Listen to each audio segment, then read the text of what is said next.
Ô de casa, minha gente! Eu sou o contador de causos Elmo aqui de Taubaté. E antes de começar a prosa de hoje, eu quero mandar um agradecimento especial pro Davi Sanches, morador de Taubaté, que foi ele que pediu para eu contar esse caos das escrituras.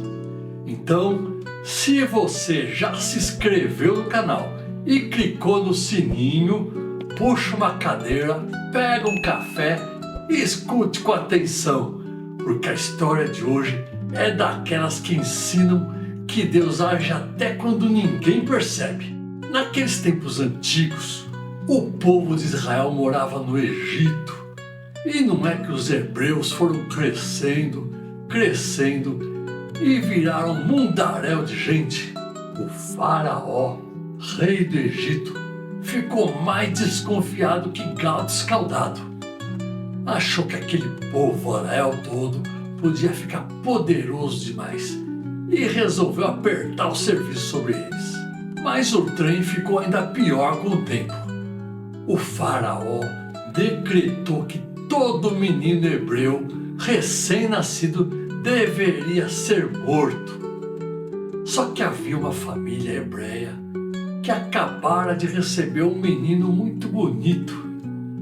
A mãe se chamava Joquebede, o pai Amrão. Eles fizeram de tudo para proteger a criança. Durante 3 meses conseguiram esconder ela. Quando não dava mais para manter segredo, porque o menino estava crescendo, estava chorando, a mãe preparou um cestinho, impermeabilizou ele e colocou o menino dentro, deixando ele entre os juncos do rio Nilo. Agora reparem um detalhe que muita gente não sabe.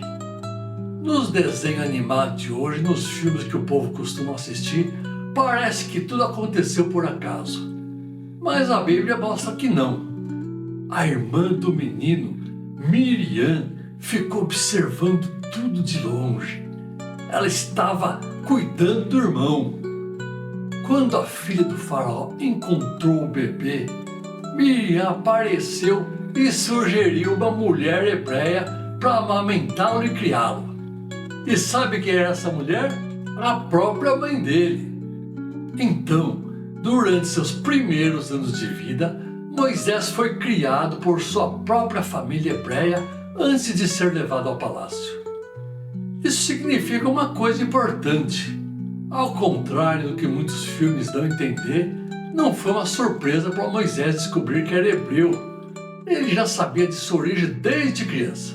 Sabia quem era sua família, sabia quem era o Deus de Israel. Depois, quando foi morar no palácio, recebeu educação de príncipe, aprendendo toda a ciência, a administração e cultura do Egito. Era um homem preparado como poucos, mas Deus ainda estava preparando algo maior que ia demorar um tempo ainda para acontecer. Daí para frente, a coisa mudou de figura. Certo dia, já adulto, Moisés viu um egípcio maltratando um hebreu. Indignado, acabou matando o agressor. Pensou que ninguém tinha visto, mas o trem correu de boca em boca. Quando o faraó soube da história, quis matá-lo. Aí que a porta torceu o rabo. Moisés fugiu para a terra de Midian, saiu do luxo do palácio, saiu da riqueza, saiu do poder e da convivência com todo mundo e foi viver com um pastor em uma terra de ovelhas. Casou-se, formou família e passou muitos anos cuidando de rebanhos no deserto. Talvez muita gente pensasse que a vida dele tinha acabado, que o melhor tempo tinha passado, que já era tarde demais. Mas ninguém esperava o que ia acontecer depois. Um dia, enquanto cuidava das ovelhas, próximo ao Monte Horebe, Moisés viu uma sarça, um arbusto pegando fogo. Só que tinha um porém, a planta queimava, mas não era consumida. Moisés arregalhou os olhos. Que trem é esse? e foi olhar mais de perto. Então ouviu uma voz: Moisés, Moisés, eis-me aqui. Não se aproxime. Tire as sandálias dos pés, porque o lugar em que você está é terra santa. Era o próprio Deus falando com ele. E aqui vem outro detalhe importante. Quando esse chamado aconteceu, Moisés provavelmente tinha cerca de 70 ou 80 anos de idade. Muita gente hoje acha que já passou da idade para servir a Deus. Mas Deus chamou Moisés quando ele tinha toda essa idade aí. O homem que havia sido príncipe aos 40 e pastor durante outros 40, estava apenas começando a missão mais importante de sua vida. Foi então que Deus explicou que tinha ouvido o clamor dos israelitas e que Moisés seria enviado para libertar seu povo da escravidão. Moisés perguntou: quando eu chegar ao povo e eles perguntarem qual é o nome de quem me enviou, o que eu devo responder? Então, Deus declarou uma das frases mais estranhas de toda a Bíblia na língua portuguesa: eu sou o que sou. E acrescentou: diga que eu sou me enviou a eles. Aí eu preciso explicar que uma frase boba em português pode ter um sentido mais profundo em outro idioma. Por exemplo, a frase ser ou não ser, eis a questão do Hamlet, que em português parece coisa que eu nem posso citar aqui. Mas em inglês significa ser ou estar, estar ou ser. Repare bem nesse trem. O nome divino associado a essa declaração aparece nas escrituras hebraicas pelas letras YHWH. Ao longo dos séculos, essa expressão passou a ser pronunciada de formas diferentes, sendo as mais conhecidas Yahvé e Jeová. Mas o significado é ainda mais profundo. Mas para descobrir, eu fui conversar com meu colega Maurício Bezerra, que entende de hebraico.